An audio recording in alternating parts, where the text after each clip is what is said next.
Shalom, shalom, Israel, shalom, shalom, Israelites, shalom, shalom. I decided to start making videos, when I have a thought, instead of trying to sit down and collect the thoughts that I have or what I need to say at this point. It's a lot easier that way because right then I captured what's on my mind and I can be able to express it. So that's going to be what I'm going to do. So it might be some short videos or maybe some long ones. But since this is on my mind, let me express this. I watch a lot of Kingdom Preppers to get advice for how to prepare for what's coming. I watch a lot of B'nai Israel, if I'm saying it right.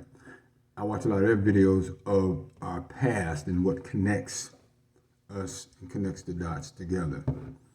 I watch Open Diary to find out how to fight spirits because she's very well versed in and with knowledge. And the Most High had directed me to her. Matter of fact, I've been watching her videos and putting it together as well. See, I don't just listen to one person. I listen to where my Ruach sends me.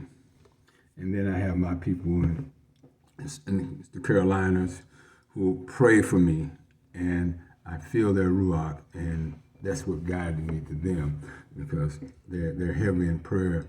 And they make sure that they release a lot of Ruach amongst themselves as well, to spread it throughout this world. And I hope a lot of you brothers and sisters catch on to it. And then I watch NCCI, which is out of Decatur, Georgia. I listen to the brother, and I listen to the comments. And, he's very opinionated, but, some people are, and that's their business. These are the people that have helped me while I'm going through this transition of peeling off this old skin and putting on this new skin. Let's not forget also, Watchman and his wife. But they have helped me. I have accumulated some information and learning, because life is a process of constantly learning. As long as you're here, you should always be willing to learn and never have all the answers to yourself or by yourself. That is not being a community. That is not being a collective. That's being a single person who has an opinion and a few people around them who has backup opinions. And that's not how we're supposed to do this, because we're supposed to build this foundation off of love. Love first. Love Elohim. Love your neighbor. Love your children. Love your family. But sometimes you have to cut your family loose. So remember that as well.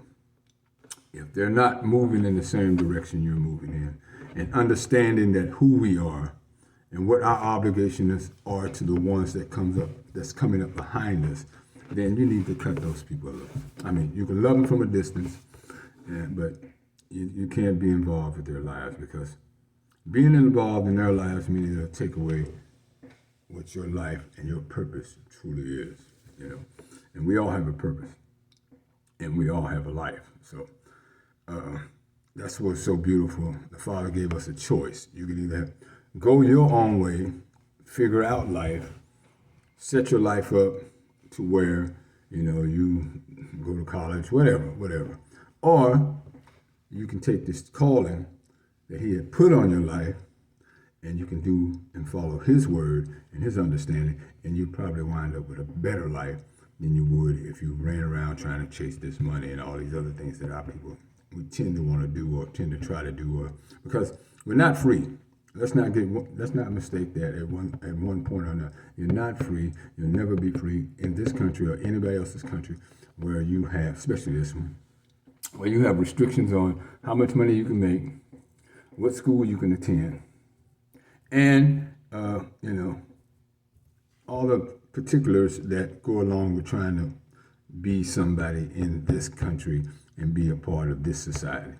This is not who we are. That's why so many of us fail at it. This is not where we're supposed to be. That's why so many of us never get to where we're supposed to be. You buy property, okay.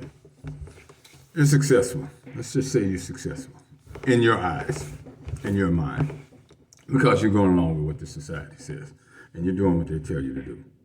But you never own what you have. You'll always pay more. You'll always be questioned about everything you do and watched, and you have to account for everything, whereas the counterparts here don't have to do that. There is a sub-underground network that's here. Actually, it's all over the world, but it's more prevalent here than anywhere else. We are enslaved. Let's not forget where you are. Let's not forget who you are. It's easy to be a part of their society, but you're not a part of their society. If you can understand that oxymoron, then you're on point. If you don't get it, it's not for you.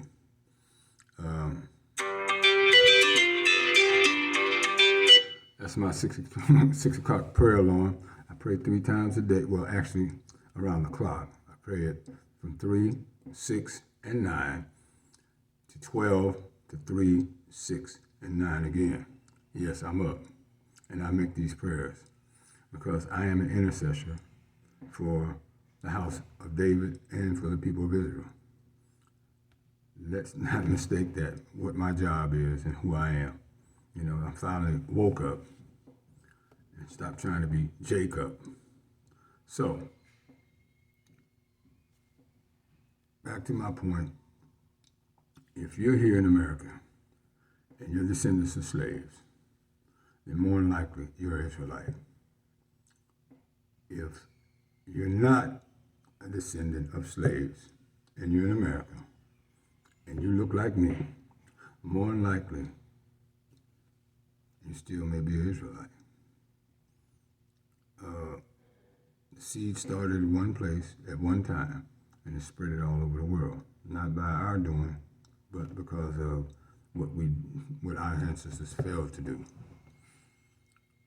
And most of us have been awakened. A lot of you will not make it. A lot of you are not going to make it. Let's just say it. Because what's in your heart and what's in your mind, it's not what's there for Elohim.